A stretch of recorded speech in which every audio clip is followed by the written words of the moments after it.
A literatura me salvou. Eu li e repeti essa frase a minha vida inteira. Mas será que a literatura realmente salva alguém ou isso é um privilégio de quem nunca precisou ser salvo?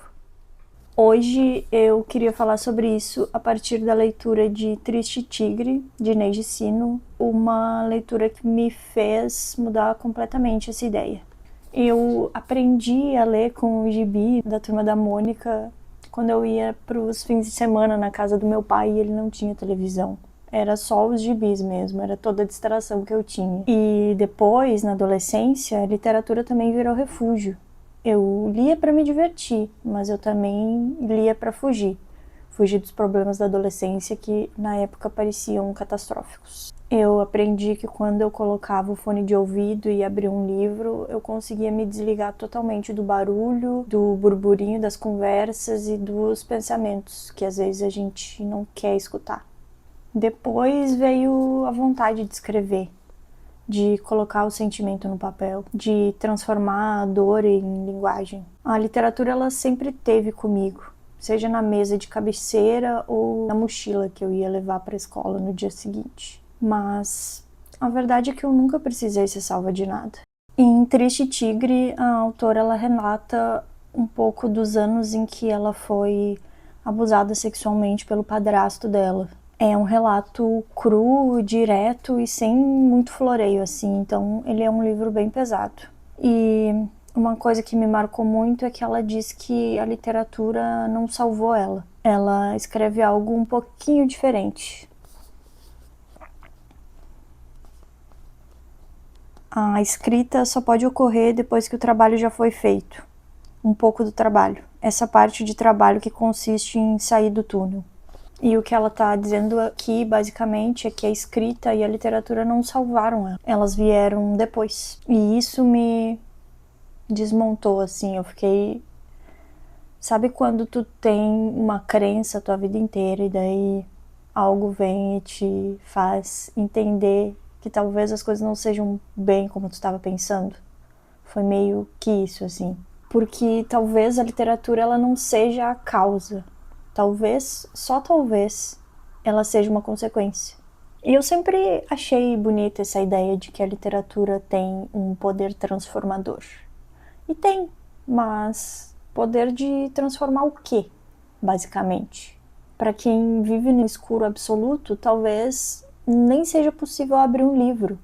Ou se abrir o livro, não é possível de enxergar e de entender o que está ali acontecendo. E eu escrevo e eu leio porque eu preciso, sim. Mas antes disso, é porque eu posso. Porque eu não tô presa em um lugar escuro. A literatura ela não é uma boia jogada em alto mar. Ela tá mais para um mar fechado que nos permite mergulhar e voltar à superfície sempre que a gente precisa. Mas a verdade é que é quase impossível sair do lugar quando não se sabe nadar. Faz sentido? E talvez seja aí que mora o nosso equívoco.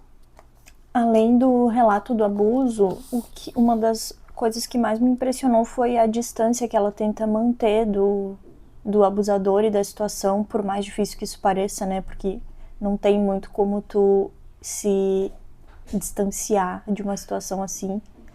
Mas ela tenta entender o abusador sem diminuir a culpa dele, né? E daí, para isso, ela narra desde o processo judicial, que ela só conseguiu abrir depois de adulta.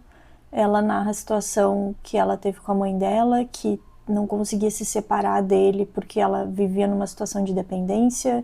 Ela narra também o julgamento da própria comunidade em que ela vivia, em que ela cresceu, e que lidava com essa pessoa. E nesse momento ela mostra que quando uma vítima decide falar, essa vítima ela também acaba se tornando um alvo, porque quando a vítima fala, a harmonia social, o bem-estar que estava ali naquela comunidade, ele é quebrado. E de quem é a culpa, se não da pessoa que falou? E é muito triste ver isso e pensar que a gente tem casos, às vezes, até próximos da gente, assim, que recaem sobre essa mesma situação de a vítima se tornar culpada numa situação tão triste. E para além das memórias dela, ela também desbrava a escrita de outros autores, como a Virginia Woolf e o Nabokov, que compartilham esse território do abuso, seja na vida pessoal ou nas suas obras. E eu acho que esse livro ele traz muito desses questionamentos, assim, qual que é o papel da comunidade, qual que é o papel do acolhimento que as pessoas têm que ter com uma vítima de um abuso, e por que as pessoas sempre preferem proteger o agressor, que só porque ele te dá bom dia com um sorriso no rosto e ele nunca fez nada pra ti, ele é bonzinho, sabe?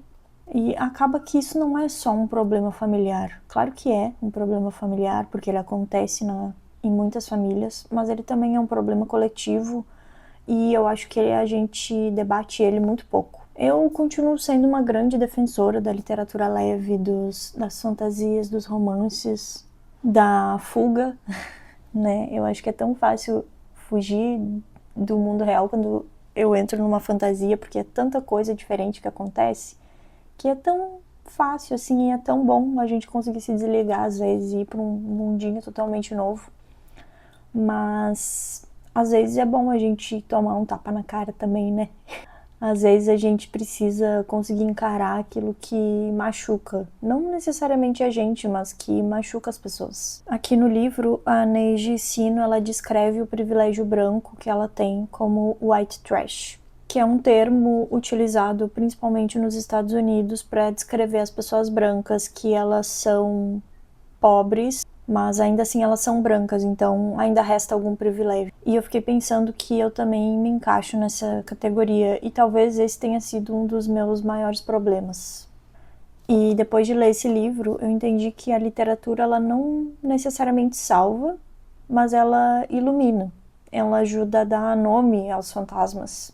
E talvez com isso a gente consiga não só se livrar, mas respirar um pouco melhor.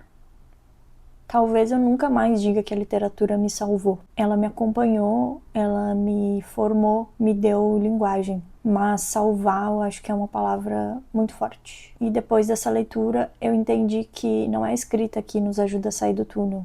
É o que acontece quando a gente já encontrou a saída. E você? Você acha que a literatura realmente tem esse poder de salvar as pessoas?